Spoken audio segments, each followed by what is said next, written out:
2024 లేదా 25లో డిగ్రీ లేదా బీటెక్ చదివారా? సాఫ్ట్‌వేర్ జాబ్ కోసం ఎదురు చూస్తున్నారా? అయితే కోడ్ జ్ఞాన్ 100 డేస్ కోర్సులో చేరండి. జాబ్ సాధించండి. హలో అలాగే రవీంద్రనాథ్ గారు. హాయ్ అండి నాగరాజ్ గారు.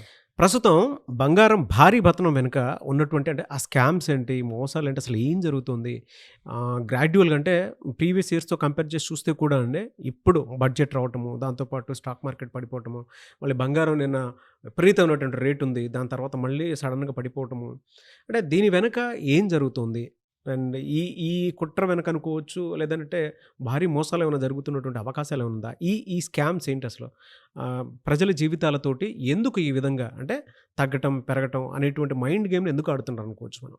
కామన్ మెన్‌కి జరుగుతున్నటువంటి ఇంటర్నేషనల్ పరిణామాలు పెద్దగా అర్థం కానప్పటికి కూడా, ఈ వీడియో చూసేవాళ్ళు అర్థం చేసుకునే ప్రయత్నం చేయొచ్చు. కొంత అర్థం చేసుకునే ప్రయత్నాన్ని కూడా మనం సరళతరం చేద్దాం. అంటే కొంత మినిమైజ్ చేసే ప్రయత్నం చేద్దాం మనం. ముఖ్యంగా ఇంటర్నేషనల్ వ్యవస్థలో అమెరికన్ డాలర్‌కు ఉన్నటువంటి దాని క్రెడిట్ ఎవరికి మనం చెప్పలేం. దానికి ఉన్నటువంటి మార్క్ డాలర్‌దే. సో, ప్రపంచవ్యాప్తంగా డాలర్ యొక్క హెచ్చుతగ్గులను బట్టి మిగిలినటువంటి ప్రొడక్ట్స్ యొక్క ఆ పెరుగుదల, తగ్గుదల అనేది మాత్రం ఇంపాక్ట్. ఇది ఫస్ట్ గుర్తుపెట్టుకోండి. డాలర్ పెరిగితే గోల్డ్ వాల్యూ తగ్గుతుంది. గుర్తుపెట్టుకోండి. డాలర్ వాల్యూ పెరుగుతున్న కొద్దీ గోల్డ్ వాల్యూ తగ్గిపోతూ ఉంటుంది. ఇది కామన్ ఈక్వేషన్. అంటే చిన్న దాన్ని ఏమంటారంటే A+B² ఎట్లయితే మనం చెప్తామో, అదేవిధంగా డాలర్ వాల్యూ బలపడుతుంది అంటే తప్పనిసరిగా గోల్డ్ వాల్యూ తగ్గుతూ ఉంటుంది. మరి ఇప్పుడు జరుగుతున్న పరిస్థితి మరి ఏం సార్, మీరు గోల్డ్ వాల్యూ డాలర్ పెరుగుతుంటే గోల్డ్ వాల్యూ తగ్గాలి కదా? మనమే చెప్తున్నాం కొన్ని వీడియోస్లో గోల్డ్ వాల్యూ అంటే డాలర్ వాల్యూ పెరుగుతుందని. కానీ ఇక్కడ ఆ చిన్న ట్విస్ట్ ఎట్లా ఉంటుందంటే, అమెరికాలో ఫెడరల్ బ్యాంక్ అని ఒకటి ఉంటుంది. అమెరికాలో ఫెడరల్ బ్యాంక్ అంటే ఒక బ్యాంక్ కాదు, అది 12 బ్యాంకుల యొక్క సమూహం. అది వాషింగ్టన్ డీసీలో ఉంటుంది. అంటే ప్రపంచవ్యాప్తంగా ఉన్నటువంటి డాలర్ని అంటే అనేక ప్రొడక్ట్స్ని డాలర్ ఇంపాక్ట్ చేస్తుందని మనం చెప్పుకున్నాం కాబట్టి అది డైరెక్ట్ ఇండైరెక్ట్ సేల్స్ అన్నింటిలో కూడా ఇంపాక్ట్ చేస్తుంటుంది. ఇప్పుడు మనం ఎట్లయితే రిజర్వ్ బ్యాంక్ ఆఫ్ ఇండియాని మాట్లాడుకుంటున్నామో, అక్కడ రిజర్వ్ బ్యాంక్ ఆఫ్ ఇండియాకి ఈక్వల్గా ఉన్నటువంటి ఒక బ్యాంక్, అది ఫెడరల్ బ్యాంక్ అంటారు. ఆ బ్యాంక్ టోటల్గా ఒక బ్యాంక్ అది 12 బ్యాంకులతో ఒక సమూహం. అది దీనికి చీఫ్ హెడ్గా మొన్నటి వరకు ఎవరు ఉండేవారంటే పోవెల్ అనేటువంటి ఒక పర్సన్ ఉండేవాడు. ఆయన ఇప్పటికీ మన కమింగ్ 2026 మే 30th వరకు కూడా ఆయనకి ఆ టైం పీరియడ్ ఉంది. కానీ ట్రంప్ వచ్చిన తర్వాత ఏం చేశాడంటే, మే వరకు ఆయనకు ఓపిక పట్టే అవకాశం లేక కదా, ఆయనకు అంత ఓపిక లేక ట్రంప్ ఏం చేశాడంటే ఈ ప్లేస్లో ఆయన కెవిన్ వార్ష్ అనేటువంటి ఒక పర్సన్ని అపాయింట్ చేయడం జరిగింది. ఈ కెవిన్ వార్ష్ ఎవరు? ఈయన పూర్తిగా ట్రంప్ యొక్క కరెక్ట్గా చెప్పాలంటే ఆయన యొక్క బంటు. ఈయన కరెక్ట్గా మనం మాట్లాడుకోవాలంటే ఆయన ఏం చెప్తే ఏం చేస్తాడు దీంట్లో.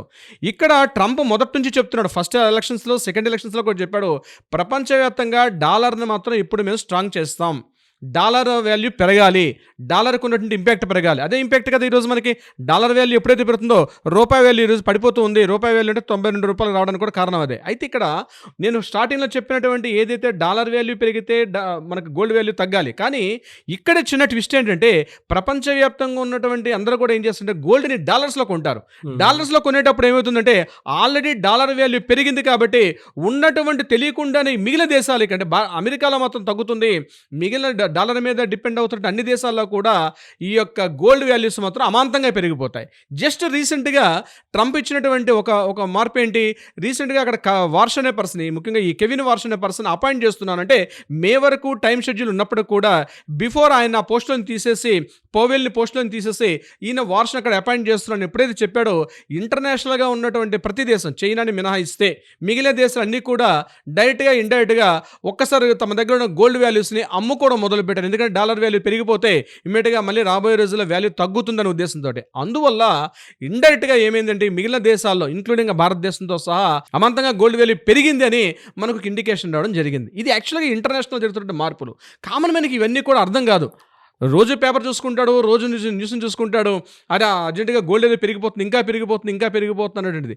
ఇది ఒక కొంతమంది తయారు చేసే ఒక మాఫియా. ఇది ఇంటర్నేషనల్ మాఫియా కొద్దిమంది వ్యక్తుల చేతిలో ఉంటుంది. 95లో ఉండే హర్షద్ మెహతా ఎలా అయితే స్టాక్ మార్కెట్ కుంభకోణం రాత్రి ఎప్పుడైతే మీకు స్టాక్స్ రేట్లు పెరిగిపోయినట్టుగా నేను అనుకుంటాను ఒక 10 నుంచి 20 మంది వ్యక్తులు ఇండియాలో ఉండొచ్చు. మరి కొంతమంది వ్యక్తులు ప్రపంచవ్యాప్తంగా చూస్తే ఒక 50 నుంచి 60 మంది వ్యక్తులు దీన్ని కంట్రోల్ చేస్తున్నారు. వీళ్ళ చేతుల్లోనే ఎంటర్ మాఫియా ఉంది. ఓవర్ నైట్ పెరిగిపోవడం, ఓవర్ నైట్ తగ్గిపోవడం, అది కూడా అబ్నార్మల్ డ్రాస్టిక్గా పడిపోవడం, అబ్నార్మల్గా పెరగడం. ఈ రకమైన చేంజెస్ అనేవి రావడానికి కారణం ఏంటంటే అంతర్జాతీయంగా అమెరికా తీసుకునే విధానపరమైన నిర్ణయాలు. ఎందుకు ఈ రకంగా తీసుకుంటుంటే ప్రపంచంలో ఉన్నటువంటి అన్ని దేశాలు కూడా తన గుప్పిట్లో ఉండాలంటే ఒక సామ్రాజ్యవాదం ఏదైతే ఈరోజు పెరిగిందో ట్రంప్లో, అంటే ఎప్పుడో మనం అలెగ్జాండర్లో చరిత్రలు చదువుకున్నాం, ప్రపంచం అంతా నా కాళ్ళ కింద ఉండాలి అని చెప్పి ఏదైతే ఒక సామ్రాజ్య ధోరణి అంటాం దాన్ని, ఆ ధోరణి వల్ల ఈరోజు బంగారం రేట్లు అనూహ్యంగా ఇంపాక్ట్ అయింది. కానీ నా ఉద్దేశం, నా పర్సనల్ వ్యక్తిగత అభిప్రాయం అంటే ఇక్కడ చూపిస్తుంది బంగారం యొక్క ధరలు అయినప్పటికీ కూడా ఇది ఇంటర్నేషనల్గా వేరే వైపు ఖచ్చితంగా ఒక సైన్ కనిపిస్తుంది. బహుశా ఎందుకంటే అక్కడ సౌత్ కొరియా కానీ మిగిలిన దేశాల మార్పులు చూస్తే ఇది ఏమైనా వరల్డ్ వార్కి దారితీసే పరిస్థితి వస్తుందా, దానికి అనేక రకాల ఇండికేషన్ చెప్తాను. ఒకటి, నిన్న జరిగిన బడ్జెట్లో కూడా మాట్లాడకపోవడం, కేవలం ఇక్కడ వార్ష వైపు మాత్రం చూపిస్తున్నారు, ఇక్కడ కెవిన్ వార్ష వైపు మాత్రం చూపిస్తున్నారు. ఇది కేవలం దీని కూడా కారణం ఆ వ్యక్తులు జరుగుతుందని చూపించి ఇక్కడ మాట్లాడడం. కానీ దీని ఇప్పుడు ఎలా అయితే వెనిజులా అధ్యక్షుడు ముద్రను ఎలా అయితే అరెస్ట్ చేసి ఆ దేశంలోకి వెళ్ళి ఆయన ఇంట్లో పడుకున్న వ్యక్తిని ఒక పెద్ద గద్ద వచ్చి ఎలా అయితే ఎత్తుకుపోయిందో అలాంటి పరిస్థితుల్ని ఒక ఎగ్జాంపుల్ జస్ట్ మనం December 6th చూసాం, December 4th చూసాం. అలాంటి December 4th జరిగింది. January 30th గోల్డ్లో ఉన్నటువంటి ఈ రేట్స్ ఫ్లక్చుయేషన్స్, నెక్స్ట్ ఫిబ్రవరిలో ఉన్నటువంటి పరిస్థితులు చూస్తే మాత్రం తప్పనిసరిగా ఏదో జరగబోతుంది. వరల్డ్ వైడ్ చాలా చేంజెస్ కనిపిస్తాయి. ఒక పిచ్చివాడు ప్రపంచాన్ని ఈరోజు పరిపాలిస్తున్న సమయంలో ఆ దేశాన్ని అమెరికా పరిపాలిస్తున్నప్పటికి కూడా ఏదో జరగబోతుంది, వార్షని మాత్రం కనిపిస్తున్నాడు. ఈ పెరుగుదల, ఈ తగ్గుదల, ఈ విషయంలో మాత్రం సామాన్యుడు మాత్రం ఇటువంటి సమయంలో ఇన్వెస్ట్మెంట్స్ కానీ లేదా గోల్డ్ ఆర్నమెంట్స్ పర్చేజ్ చేసుకున్న వ్యామోహంలో ఒక రకమైన ఫోమోలో పడిపోయి పర్చేజ్ చేయొద్దని అయితే మనం సూచన చేస్తున్నాం. కానీ రాబోయే ఏదో మార్పులే తప్పనిసరిగా వస్తాయి నాగరాజు గారు. ప్రపంచవ్యాప్తంగా అనూహ్యమైన మార్పులు వచ్చే అవకాశం మాత్రం ఉంది.